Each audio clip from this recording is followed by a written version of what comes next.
fluid and electrocytes imbalance. This body is mostly water that constantly moving and balancing. This balances is called homeostasis that keeps organs, tissues, and cells working. The imbalance of fluids and electrocytes in the body can cause serious infections or complications. Intracellular fluid or ICF makes up 2/3 of body water located inside the cell with potassium as a primary electrocyte that is vital for muscle contraction and nerve conduction. Extracellular fluid or ECF makes up 1/3 of body fluid, includes plasma, interstitial fluid, and specialized transcellular fluid that is primary electrocyte.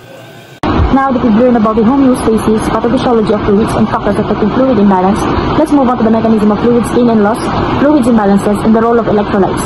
First, the kidneys are the main regulator that producing about 1 to 2 liters urine daily with at least 400 to 600 ml needed to remove waste. Low urine output may signal dehydration or kidney problems.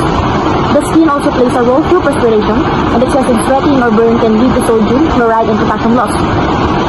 The lungs lose about 300 ml of water daily through exhalation, which increases with rapid breathing, and the gastrointestinal tract normally loses 100 to 200 ml daily, but vomiting, diarrhea cause greater fluid and electrolyte loss.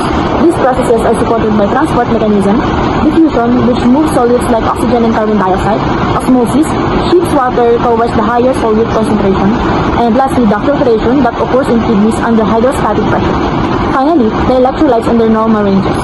First is the sodium that regulates fluid balance, and the potassium that is vital for muscle and heart contraction, and calcium that aids bones and clotting, and magnesium that supports nerve and muscle function, and phosphate, it is the key for energy and bones, and the chloride that helps maintain acid-base balance. So hi, I'm Harjin Paranjanan. So today, let's keep it simple. So how to keep your electrolyte in check every day. So electrolytes are vital for heart rhythm, nerve signal, and muscle function. So food source of electrolytes, easy way to get electrolytes. So potassium, grab a banana as a snack, and sodium, don't overdose salt, but a little is okay. Calcium, yogurt or a glass of milk, and magnesium, a handful of almond. So quick reminders, drink water throughout the body or day, eat a variety of foods, listen to your body. If you're feel off, talk to a doctor. Thank you.